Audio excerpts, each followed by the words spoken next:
அதுவே இன்னைக்கும் பண்ணியிருக்காங்க. இவங்க ஒண்ணுன்னா, இவங்க குக் பண்றதுனால சாப்பாட்ல கை வைக்கிறாங்க. இப்ப இவங்க டீலக்ஸ் ஹவுஸ்ல இருந்து, மத்தவங்க இவங்களுக்கு அந்த மாரி சாப்பாடுல போட்டு குடுத்திருந்தா எப்படி இருந்திருக்கும்? அதுவும் உப்பெல்லாம் போன சீசன்ல எல்லாம் அந்த லக்ஸுரி பட்ஜெட் பாயிண்ட்ஸ் கிடைக்காம போயி, உப்பு இல்லாம அவங்க 1 வாரம் சாப்பிட்டுருக்காங்க.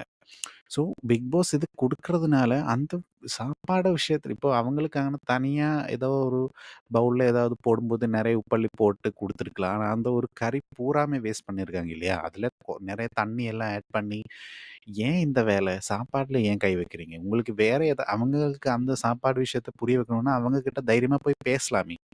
"இத பாருங்க, நீங்க இப்படி பண்றதுனால எங்களுக்கு இல்ல. இல்லன்னா உங்களுக்காக குக் பண்ணி தர முடியாது."